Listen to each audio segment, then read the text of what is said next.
المومنین حضرت عائشہ رضی اللہ عنہا فرماتی ہیں، ایک یہودی مکہ میں تجارت کی غرض سے رہا کرتا تھا۔ جب وہ رات آئی جس میں نبی اکرم صلی اللہ علیہ وآلہ وسلم کی ولادت ہوئی، اس نے قریش کی مجلس میں کہا، اے قراشب، تم میں سے کسی کے ہاں آج کی رات کوئی بچہ پیدا ہوا ہے؟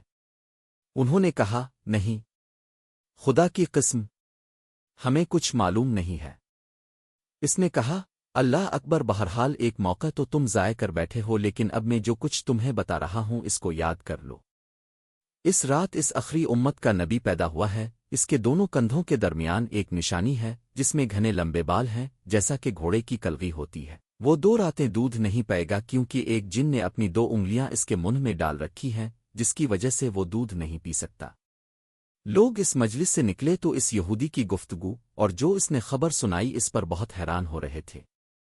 جب یہ لوگ اپنے اپنے گھروں کو گئے تو سب نے اپنے گھر والوں کو یہ خبر سنائی، تو انہوں نے ان کو بتایا کہ عبداللہ بن عبد المطلب رضی اللہ عنہ کے ہاں ایک بچہ پیدا ہوا ہے، اس کا نام انہوں نے محمد رکھا ہے۔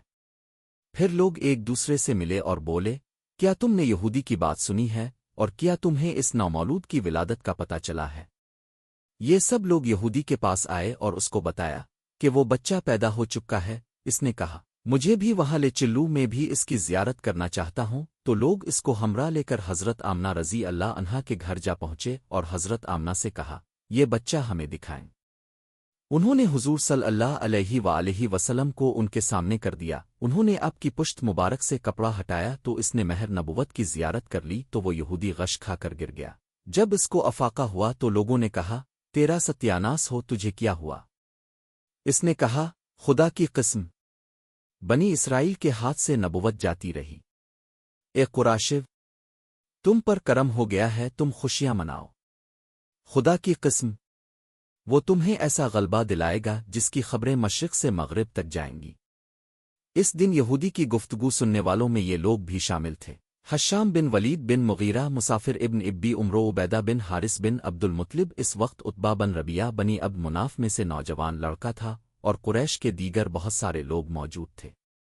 نوٹ: اس سلسلہ میں احادیث حد تواتر تک پہنچی ہوئی ہیں کہ رسول اللہ صلی اللہ علیہ وآلہ وسلم ختنہ شدہ مسکراتے ہوئے پیدا ہوئے تھے، اور رسول اللہ صلی اللہ علیہ وسلم کی ولادت مکہ کی اس گلی والے گھر میں ہوئی جو گلی زقاق المدکل کے نام سے مشہور تھی۔ مجھے اس گھر میں نماز پڑھنے کی سعادت حاصل ہے۔ یہ وہی گھر ہے جو رسول اللہ صلی اللہ علیہ وآلہ وسلم کے ہجرت کر جانے کے بعد عقیل ابن ابی طالب کے قبضہ میں رہا اور اس کے بعد اس کی اولاد کے قبضے میں رہا۔